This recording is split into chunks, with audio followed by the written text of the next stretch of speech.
Hi there, and welcome to everyone for joining. Thank you for joining us today for our webinar, The State of the Market on Pharma Services. We're delighted to have our friends from Bourne Partners with us today. This is Bart Walker. I'm a partner in the healthcare group of McGuireWoods. I co-chair our healthcare and life sciences industry team. With me is Rebecca Brophy, who's a partner in our Raleigh office, who practices alongside me on a number of our pharma services deals. She's in our corporate M&A group. And we've had the privilege of working for a number of private equity funds and companies in the pharma services space, and just delighted to have a robust conversation here today with Jeremy and Jake from Bourne Partners. If you're not familiar with McGuireWoods, we're 1,000 lawyers, 24 offices, and the place where we spend a majority of our time, at least Rebecca and I, is the intersection of healthcare, private equity, and debt finance. And where those three things come together is really where we tend to provide the most value. Before I turn it over to Jeremy and Jake for a brief introduction, I just wanted to mention that we do have a Q&A function on this webinar. So if you've not used this platform before, there is a Q&A box that you can submit questions to, and we'll try to answer as many of them as we can during the webinar today. If we don't get to all of them, or if they're oddly specific or maybe not germane or of interest to a broader audience, we'll follow up with those after the webinar with individuals. So please feel free to populate that inbox with questions, and would love to make this a bit more interactive. Jeremy and Jake have been kind enough to prepare some materials on the business side, and Rebecca and I will attempt to share some of our insights on the legal pieces of this going forward. So with that as preface, let me just turn it over to Jeremy Johnson, Jake Curtis. Jeremy, if you'd like to just give a quick thumbnail sketch of your firm and what you guys do. We think Bourne Partners is really smart, and especially in this space, and just delighted to have them on to share some of their wisdom today. Jeremy? Great, Bart. Thank you. Rebecca, thank you. And to everyone at McGuireWoods for the opportunity to speak here and share some of our thoughts and insights and perspective. As Bart mentioned, we are a boutique investment bank here in Charlotte. We're just under 25 individuals here in Charlotte, focused within pharma services, and consumer health. We are doing predominantly sell-side transactions. Most of our transactions are in the lower end of the middle market, $50 to $500 million in transaction value, and we're very active in pharma services, both on the clinical side and the supply chain side, as well as other support services across pharma services, including commercial distribution, et cetera. So happy to share some thoughts and perspective. I've got Jake Curtis on the line here with me as well, who is one of the leaders in our firm in transactions within pharma services, especially clinical services.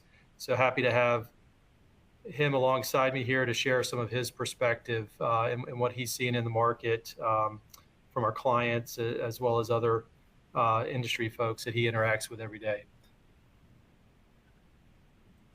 And I guess jump in. As Bart mentioned, we prepared a couple of slides just to kind of kick things off and share a little bit of what we're seeing, and then we can open it up to some questions. I'll take the first couple of slides, and then I'll let Jake share some thoughts and maybe a little more specific. So when I like to think about the market and what's going on, I like to start a little broader and kind of what's going on in the overall market, looking at the capital markets, first and foremost, and how that impacts down to some of the industries and sub-industries that we focus in. So from a macroeconomic standpoint, I think there's a lot of positive, there was a lot of negative stuff going on last year. I think there's a lot of positive things going on right now.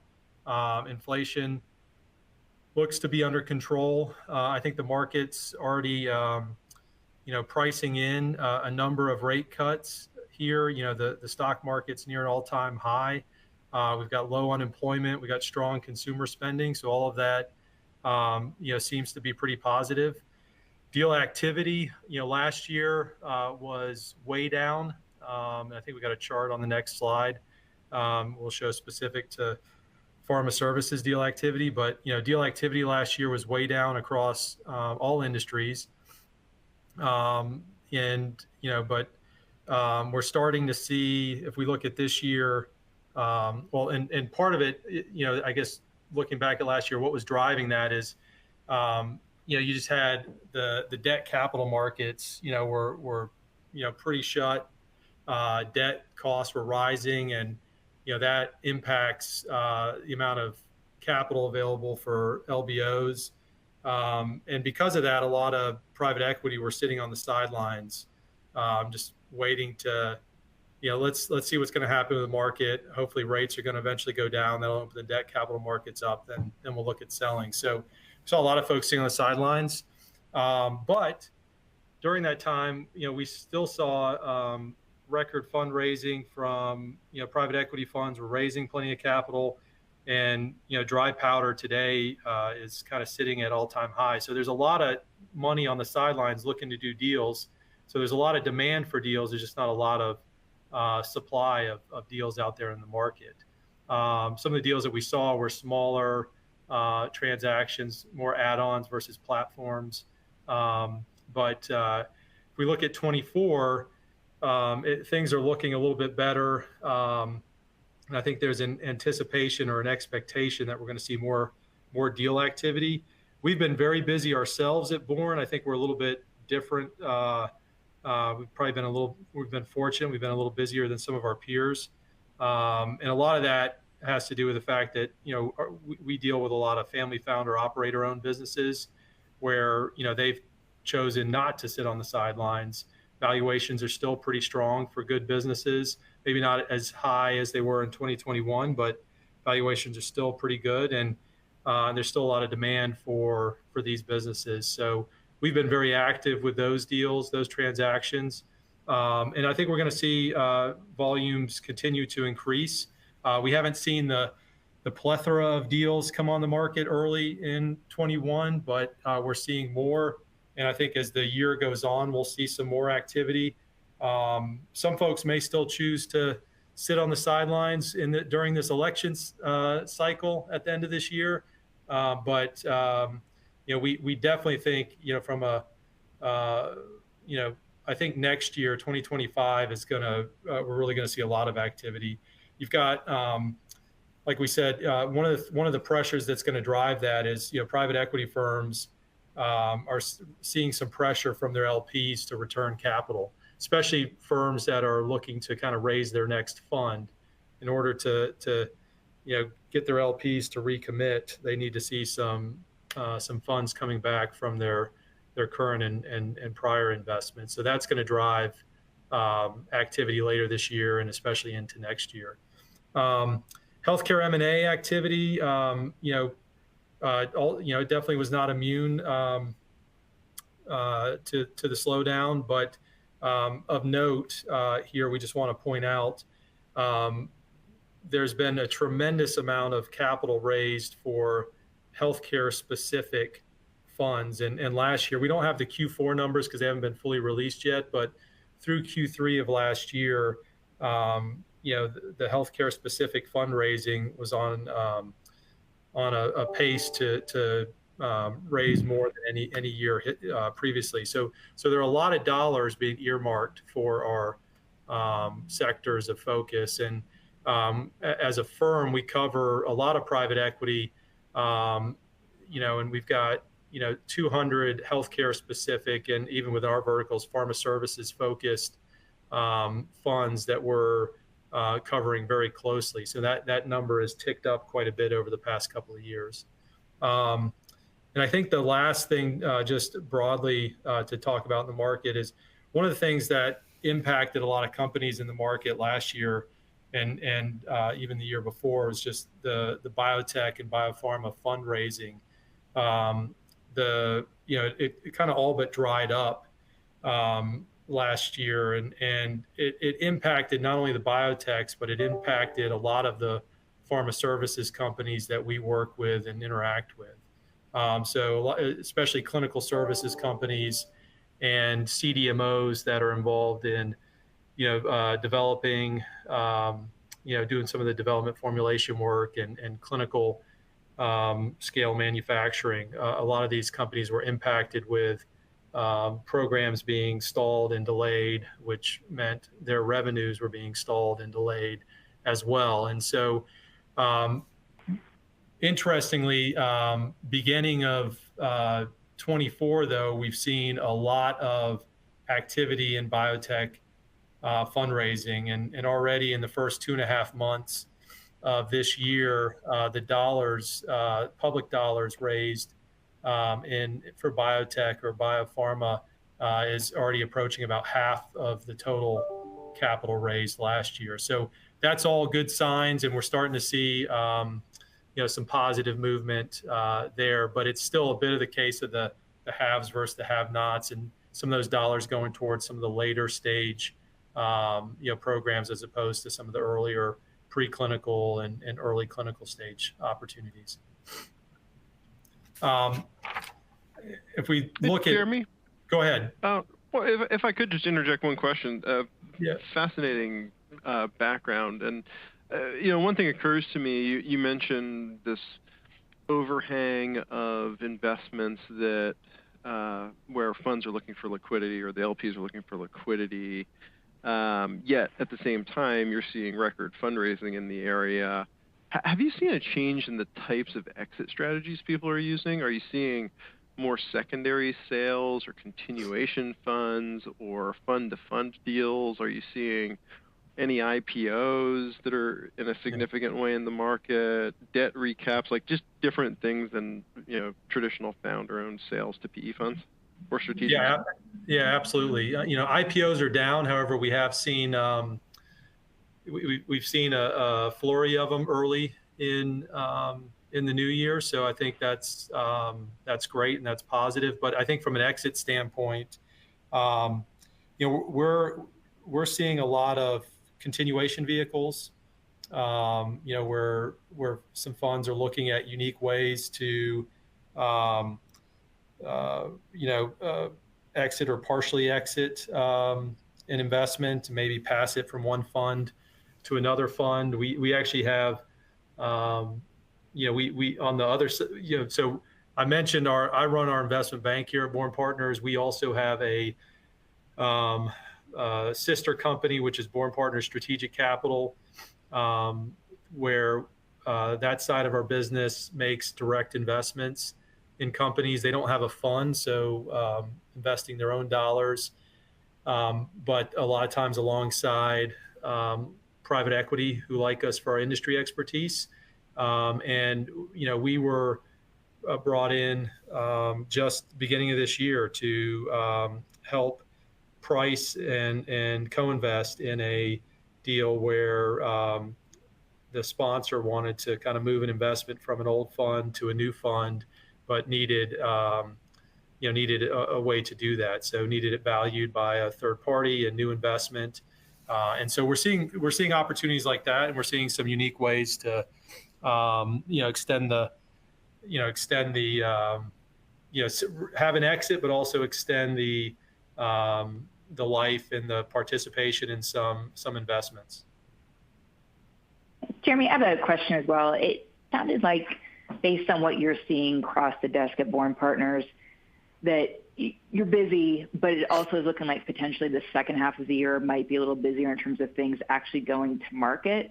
So my first question is that an accurate assessment of what you're looking at? Because I think if we look at McGuireWoods deal flow in terms of what we're seeing across our desks, it looks significantly busier than last year, largely, I think, because of the credit markets unfreezing, but also starting to see a significant uptake in LOIs and things that we would expect to be third and fourth quarter deals. And if you have a view, kind of on whether people are looking at the potential election in November of affecting their sale times, that would also be interesting to hear if you are in fact seeing kind of an uptick look towards towards third and fourth quarter. Yeah. Well, we're definitely seeing more activity already early in this year versus last year, and we're seeing that at our firm specifically, but we're also seeing that in the market in general. There are some private equity backed opportunities in market and coming to market here, which is great. I think you're just going to gradually see there's, and this is really, specific to private equity backed companies. The longer we wait, the more pressure there is on the general partners of those funds to have some liquidity and sell portfolio companies and return capital to their limited partners, especially those who are in or getting ready to begin fundraising. So I think that's going to continue to mount as we go through the year.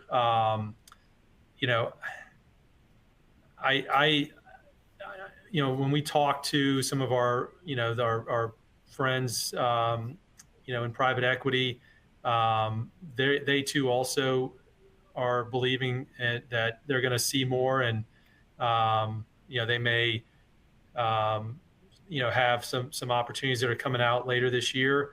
But they're also the same ones that say, well, I may want to sit through. I may not want to have something out during this election cycle. This is going to be one of the most interesting election cycles we've gone through in a while here. So, is that going to impact, their deal? I'm not sure, but I definitely think next year, I think 25 might be another 21, just based on the kind of the pent up number of, companies that should have been sold last year, should have been sold this year, that have not. So I think we'll see a continued ramp throughout the year, but I really think next year is going to be when it's going to be really busy.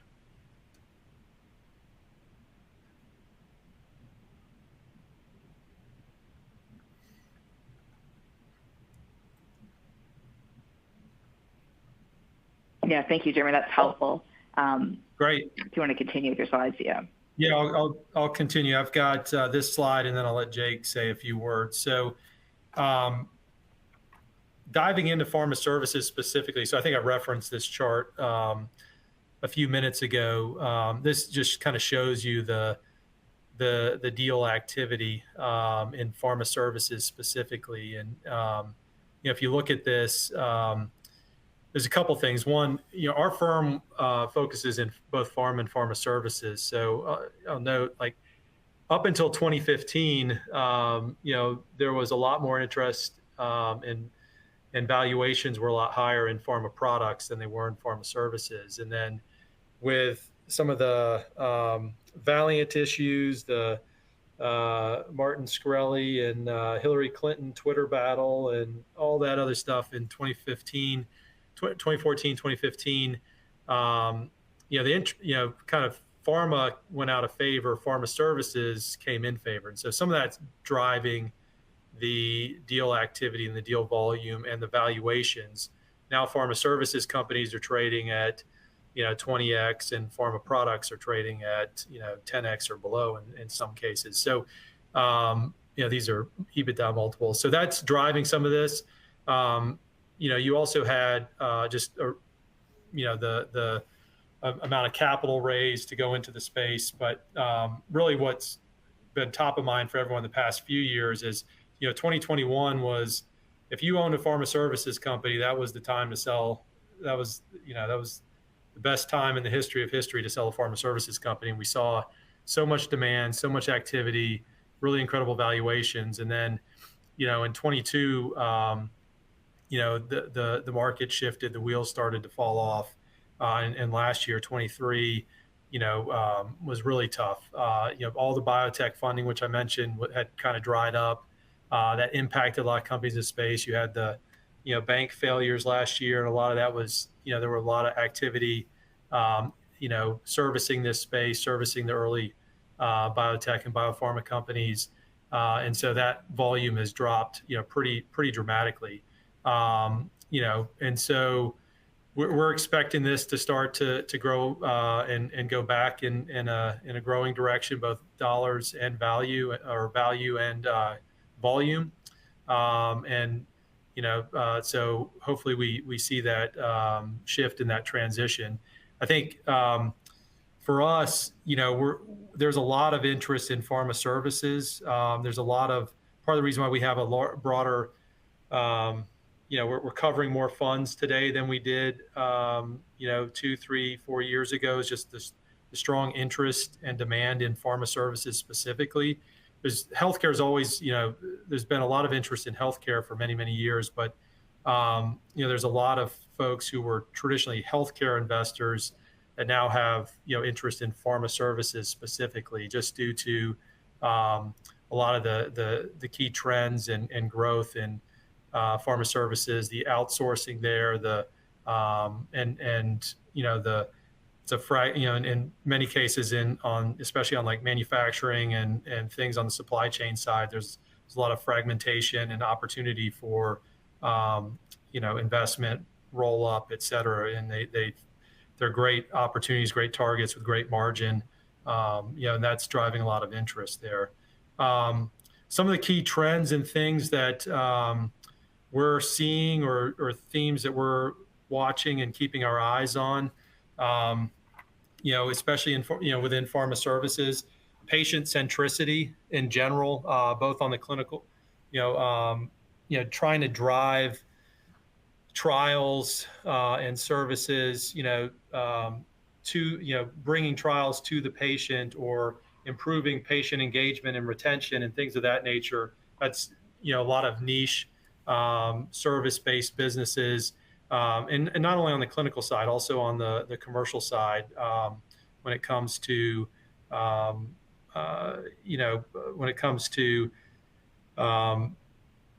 patients adhering to medications and having the best possible outcomes, et cetera. So patient centricity is one thing that's a focus and driving a lot of deal activity, both from strategics and financial buyers. I think digitization, tech-enabled services and products across the pharma services market is driving a lot of interest and investment and activity. And just there's tons of data being created, and there's a lot of companies trying to not just capture that data, but be able to take advantage of that data and utilize it to either develop a service or a product offering out of it, or utilize it to find ways to improve patient outcomes, clinical trial outcomes, accelerate development, et cetera, improve manufacturing and processes and et cetera. So those are things that we're watching, and I'm seeing a lot of companies developing niche products, capabilities, et cetera. On the manufacturing capacity and quality side, quality is always an issue. There's a lot of we're seeing a lot of things in the market addressing shortages, addressing reshoring and onshoring, addressing niche capabilities and modalities, and sterile injectable fill finish. Just for example, is there's a shortage of capacity, and that's driving a lot of interest and activity. So I think we worked on 4 or 5 successful transactions in sterile last year. And then I think just continued specialization gets to niche capabilities, and within manufacturing, within CROs and other clinical services, has been a driver of new companies, investment, M&A activity, et cetera. So I'll stop there for a second, see if there are any questions, and then maybe turn it over to Jake to kind of jump into the next couple slides.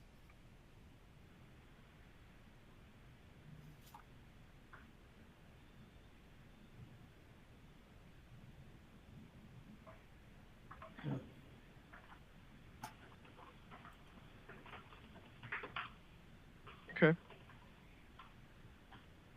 Jake, do you want to take over? Sure. Yeah, thanks, Jeremy, and thanks, Bart. So as we look at what's to come in the next near term to medium term in pharma services, one of the areas that we look to see, what's driving a lot of the, expectation and pickup in activity. And one of the areas that we like to look is we look at big pharma R&D in particular. What we've seen in this space recently and going into 2024 is much more of a focus on internal R&D. And as Jeremy had mentioned earlier, just big pharma alone projected to put over $91 billion to work in internal R&D in 2024. A few reasons for that. One being just the amount of cash that big pharma has had on the balance sheet, drives a prioritization in terms of, adding internal dollars for internal R&D. You look at some of the companies that are leading the charge here. A lot of it has to do with success in certain therapeutic areas. We've seen a lot of success in Alzheimer's and in obesity recently as well. It's continued to drive a lot of the increased R&D spend, and just from a therapeutic area perspective in general, which has an impact on broader pharma services, which we can touch on too. I think a few other things in terms of why internal R&D has been more of a focus. We've seen the cost of capital increase pretty significantly over the past 18 months as well. In addition to FTC scrutiny on some of the mega deals that we had seen previously. I think some of these are starting to come back a little bit, but FTC scrutiny is certainly weighing on some of the mega deals that we had seen before. So more of a focus on funding R&D internally. And then, we also saw post-COVID timeframe, a lot of these big pharma companies were, pouring a lot into internal R&D, much more than the market expected. And I think the market generally expected that to come down. We've actually seen the opposite towards the end of 2023 and trends going into 2024, and we'd expect that trend to continue. So really interesting looking at big pharma R&D, both just from a general funding perspective, but also, where is pharma putting dollars to work in certain therapeutic areas, which kind of helps drive some insight, on some of our friends in private equity and also other strategic companies in terms of where they may have acquisition or investment interest. And kind of following along that trend as we also look at clinical trial momentum. A couple interesting charts here to call out quickly. The two charts on the right here, I know it's a little bit small, but you can kind of see the uptick in the early part of 2024. And before that, you see a pretty dramatic negative spell, kind of from mid 2021 all the way through, towards Q4 of 2023. And that's pretty consistent with what we had talked about earlier and kind of what we've been seeing as well. So, a lot of our work in the clinical services space in particular is we'll work with site networks and SMOs, CROs, and really all the service providers in that landscape. And a lot of them are dependent on, earlier stage biopharma, biotech, spending time in the phase 1 space. We're hit, particularly hard with some of the biopharma funding that dried up over the past 18 months. But, across the board, I think everyone felt the pain of study delays and study stops and, some of the backlog of studies that these sites and CROs were working on kind of dry up towards the end of last year. And most of those companies spent Q4 on refilling pipelines, turning some of those into backlog, and then executing into 2024. And I think what we've seen has been pretty positive going into the year in terms of the studies coming back. A lot of really positive momentum on the study start as exhibited by some of the data here. you can see the year-over-year change has been pretty strong. End of last year into this year, we expect that trend to continue. And then just the total study starts per day increasing as well at a nice pace we hadn't seen since 2021. So I think those are two of the areas that we look as we look, at the upcoming trends in pharma services in general, but also specifically within clinical services.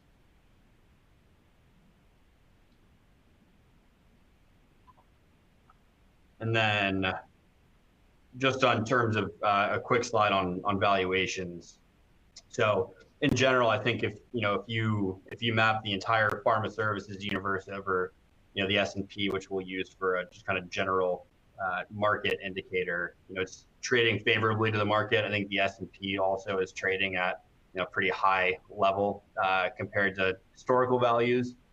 So market in general is benchmarks pretty high, but pharma services continues to outpace the market, where we spend most of our time in the CDMO and CRO services and some of the related ancillary services around supply chain and clinical trials. There's those companies are still trading at nice valuations. We saw, of course, a little bit of a dip in 2022 and 2023, but they've stayed relatively healthy.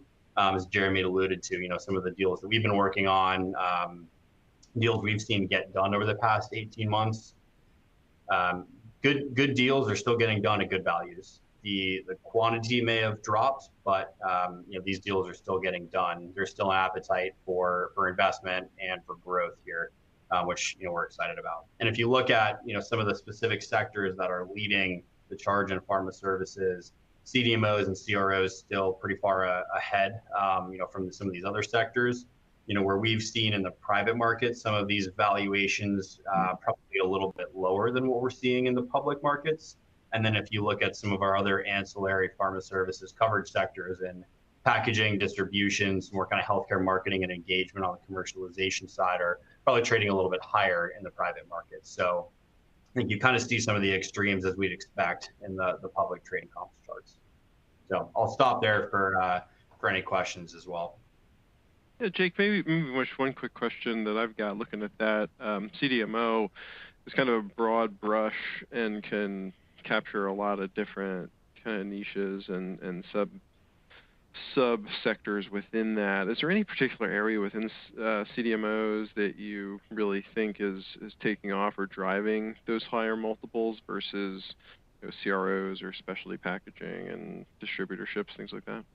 Sure. Yeah, no, absolutely. And, I think two things really, and Jeremy hit on it earlier, is the demand for capacity and the demand for quality. So we've seen a number of assets that have, been under scrutiny from FDA and have had quality issues, and obviously the capacity issues with shortages have been a major thing that we've seen across the space over the last 18 months. So there's much more of an interest that we've seen in the space for capacity and for quality. Now, if you look at certain types of CDMOs, we've seen a lot of interest in sterile injectable capacity, some of the more niche delivery systems where they've got, a variety of kind of niche, unique, differentiated abilities to manufacture certain products. I think if you look at a CDMO versus a CMO, CDMOs that are offering more the development, more formulation, can have some stickier revenue, and they'll have sometimes a longer relationships with customers, given some of the additional services they're able to provide on the development side. The development capabilities continue to be in high demand. So I think where we've seen the most interest, to answer the question, Bart, is in more of the complex manufacturing capabilities, including some of the niche delivery systems, and then also ample capacity for growth and a really strong quality record. Got it. That's super helpful to understand. Yeah. We actually got one question from the audience as well, just about generic pharma manufacturers. Within that broad umbrella, do you see anything that distinguishes them either positively or negatively from some of the other CMO type organizations? Yeah, I made sure. Jeremy, do you want to hit on some of the generic pharma manufacturers versus some we've seen in some of the other sectors? Yeah, I mean, I think if you're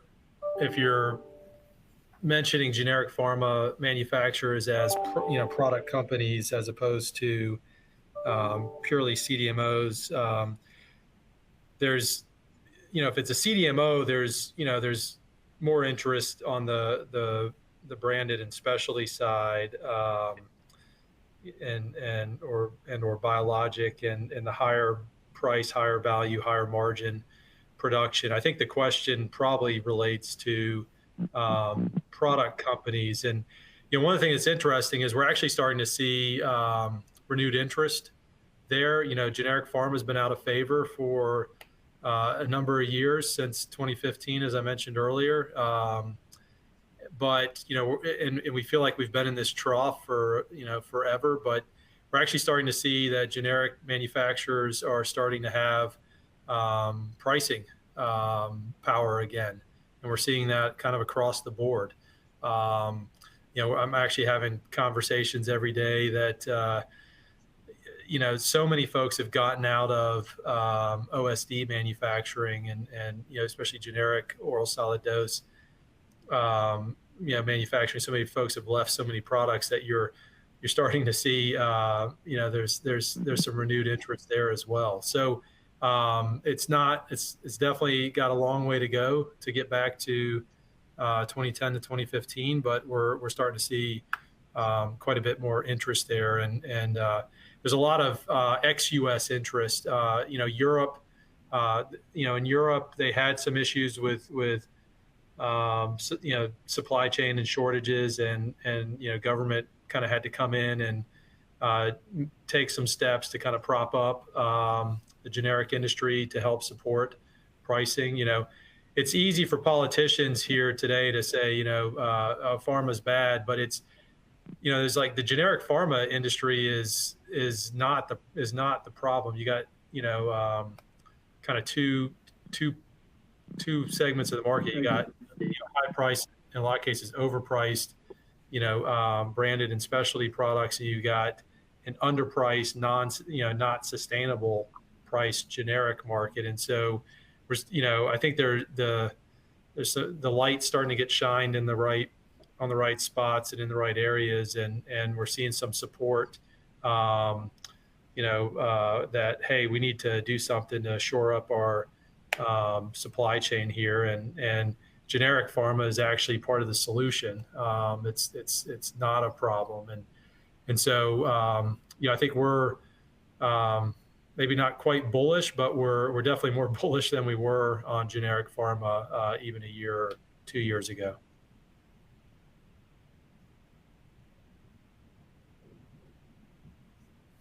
And so there's another audience question about spending time in the SMO space. Has Bourne spent a lot of time in that site management space? And we have, yes. Strategies, that you see in that space. Yeah, go ahead, Jake. Sure. No, happy to take this one. Yes, we've spent a lot of time in the SMO space as a broader CRO, clinical services, and individual sites and site networks and SMOs.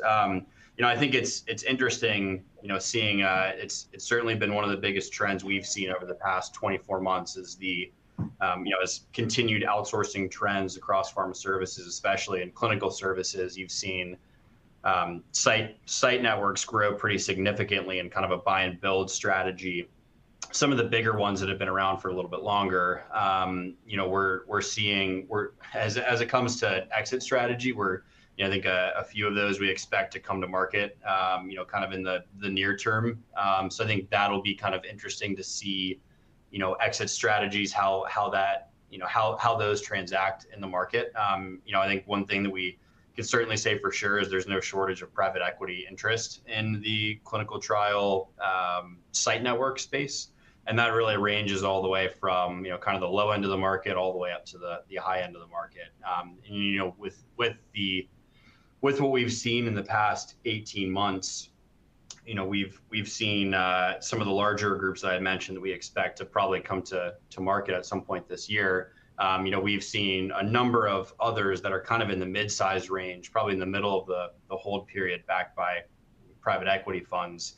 that are, really looking to pretty aggressively grow over the next, call it 18 to 36 months, that they'll continue to hold the network. And there's a few different strategies on growth, which, I think is pretty interesting, figuring out how some of these site networks will differentiate versus just becoming, a big network with a lot of sites. A few things we've seen is differentiation on therapeutic area focus and specialization versus focusing more multi-specialty. We've also seen some focus on geography versus some, being agnostic in that and just trying to, have reach really all over the U.S. or North America or into Europe and some other regions as well. I think that there's could be some potential interest in the IPO exit route. I think where we see more interest is in the private equity space, just given the flexibility that these companies would have to operate in the private markets. I think secondly, we're still seeing a lot of interest in some of these site networks that are of scale to be a platform. So while the trend has been going on for, I'd say, much longer than 24 months, we've certainly seen an uptick in the last 24 months. We're still seeing a ton of activity in platforms starting. So I think it's positive, again, kind of going back to R&D trends and pharma trends and really just therapeutic trends in general. You look at some of the personalization, complex medicines, the types of patients that need to be reached, how pharma can better reach those patients, how pharma can have those patients enrolled successfully and efficiently, and then actually keep those patients in the study and engage them in an appropriate way. So I think all of these sites have to figure out how to be creative with all of those. One major thing that we're still seeing is a problem really is enrollment numbers for sites, and retention rates are still low, and those vary across certain therapeutic areas, but across the board, it's a consistent issue. So it's a space that site networks are thinking creatively about through different services and technologies, and not only site networks but also CROs and sponsors. But across the board, we're still seeing a lot of interest in the space. I'd say from across private equity and some of the bigger site networks as well.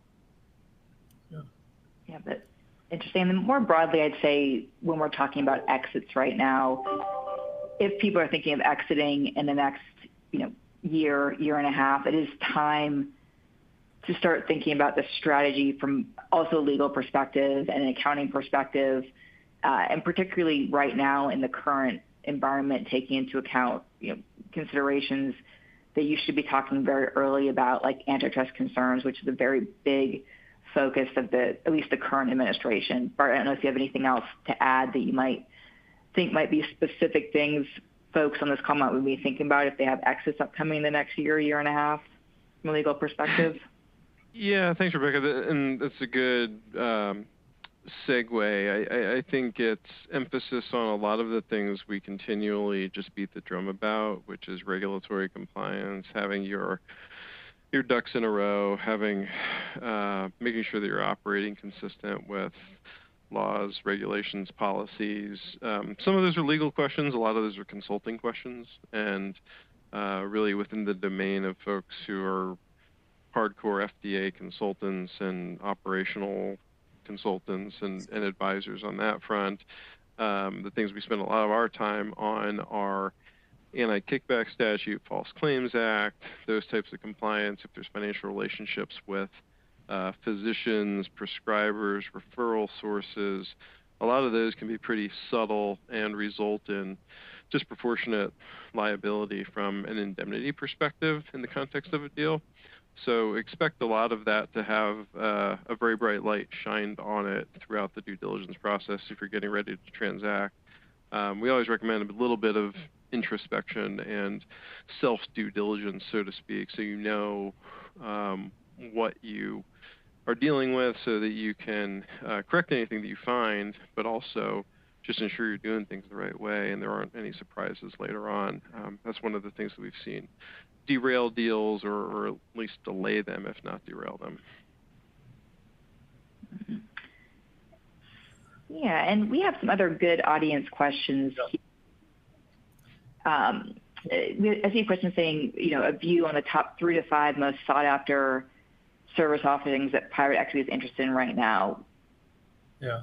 So, a couple things on that. I think that's Blake's question. Hey, Blake, thanks for joining. So one of the things we've had a few transactions in clinical services, really focused on ancillary clinical services.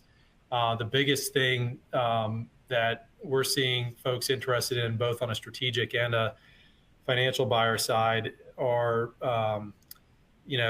capabilities and services, whether it's tech enabled or it's just straight up service offering that allows for better patient engagement, patient retention, trial compliance, and even things that go over not only just on the clinical side but also on the commercial side, where with adherence and better outcomes, et cetera. And so we sold Clincierge to Greenfire, which was really working on logistics and payments, and really providing that really high touch, white glove service to make sure that these patients in these ultra rare studies can stay on the trial and complete the trial, because these patients are hard to recruit, and you don't want to lose them over something as simple as logistics and getting to the study site or whatever the case may be. So there's I think that's where we're seeing a lot of interest on the clinical services. Jake, I don't know if you want to share any additional thoughts or comments around that, because that's really where you focus and kind of your expertise that you've been developing. Yeah, no, I think that those are certainly a couple of the big ones. I'd say, kind of around that as well as recruitment and enrollment. Yep. Continue to be 2 major areas we're seeing, a lot of activity. We're seeing some M&A activity, and we're still seeing some interest in, growth investment activity. As you talk about, not only from a health equity standpoint, but also from needing diverse patient populations, from historically underrepresented populations engaged in these studies for for better health data and study outcomes, and then again also health equity.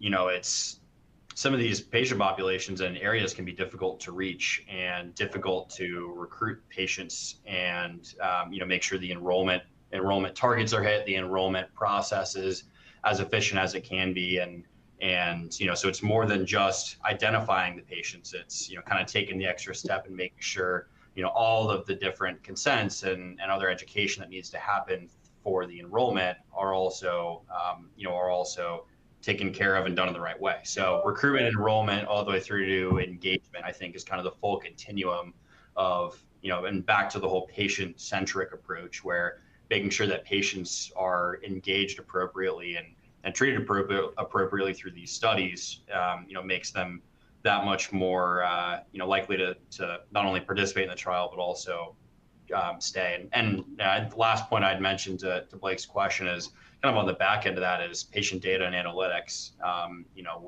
Obviously patient data has been, much more of an increased focus over the past several years.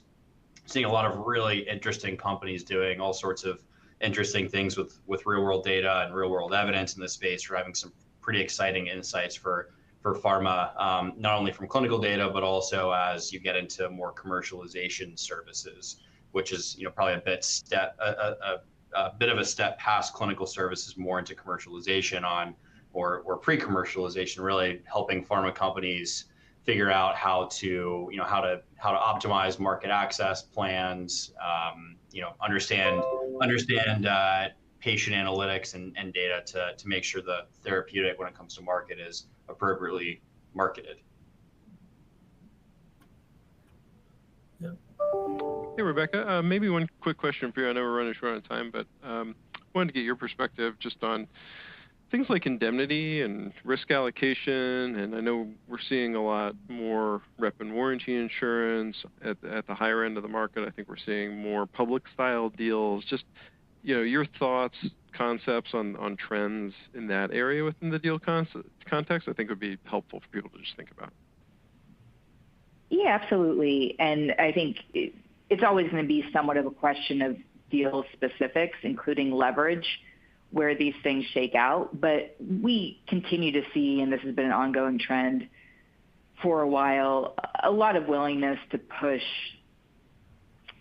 risk, post-closing risk, to third parties like representations and warranty insurance.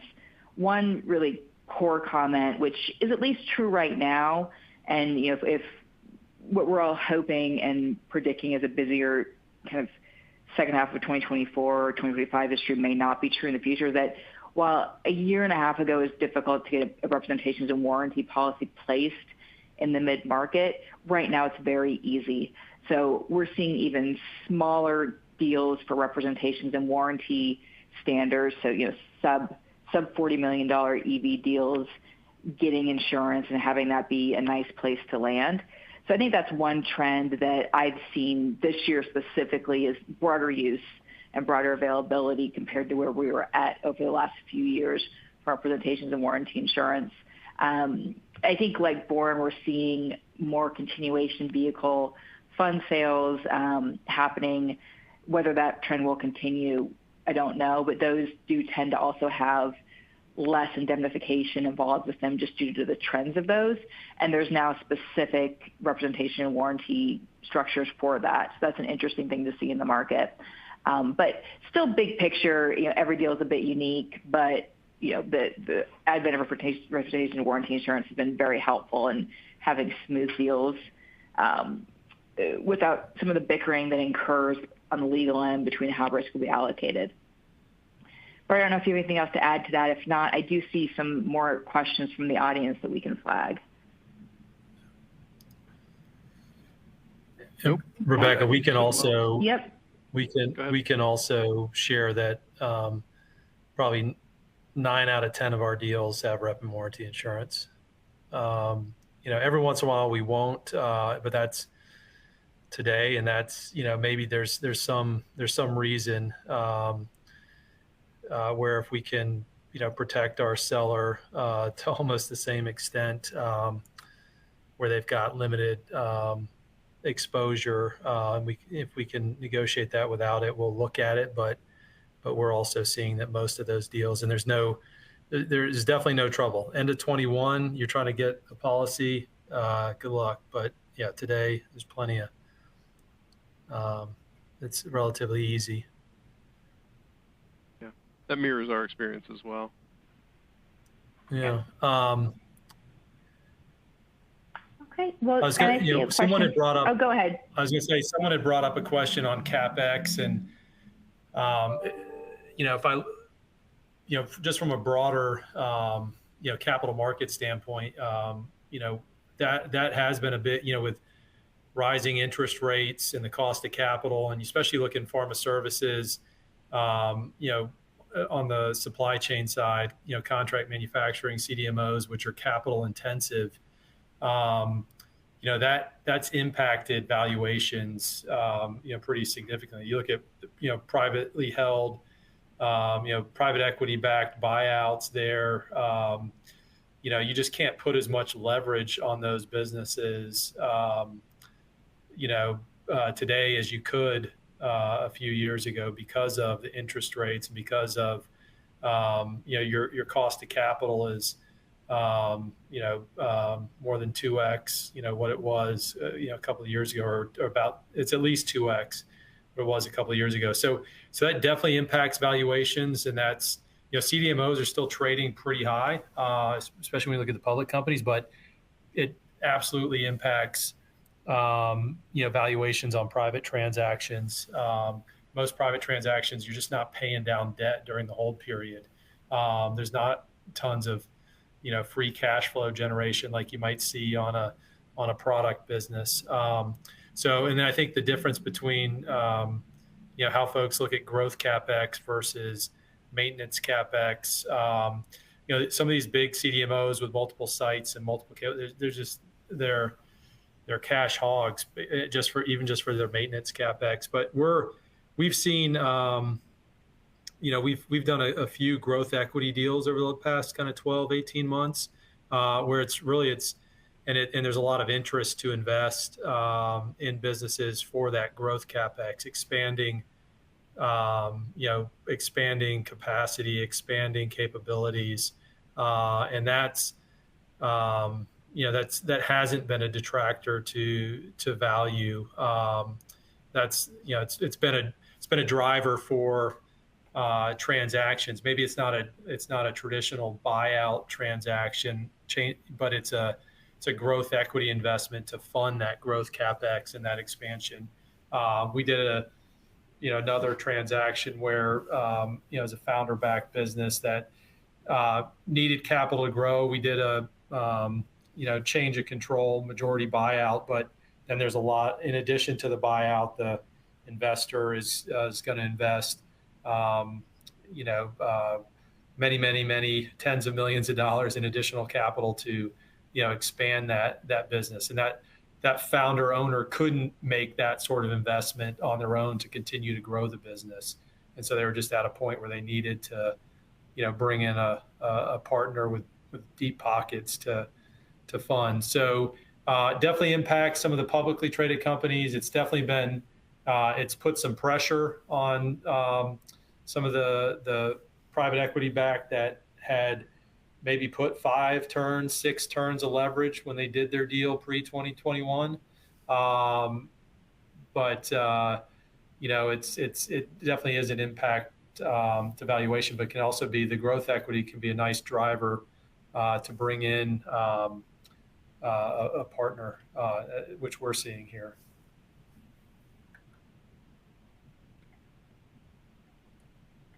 Well, Jeremy, Jake, this has been outstanding. I think we're unfortunately about out of time. I know we've got a handful of other questions. We'll do our best to follow up with those after the fact. Sure. But really appreciate your time. Fascinating and an education as always. Any parting shots, Rebecca, Jake, Jeremy, for the audience before we sign off? Yeah, I know someone was asking about the companies that make up our baskets. We can absolutely share that. We just published our latest Pharma Services report yesterday, so we can make that available. It's probably available on our website, but if anyone is interested in that, let us know, and it'll have a lot more details and information. It's a few more slides than what we shared here. But thanks everyone for the time and interest, and appreciate the opportunity, Bart, Rebecca. You bet. Likewise. Thank you for your time. Yeah. Thanks, everyone. Thanks, Bart. Thanks, Rebecca.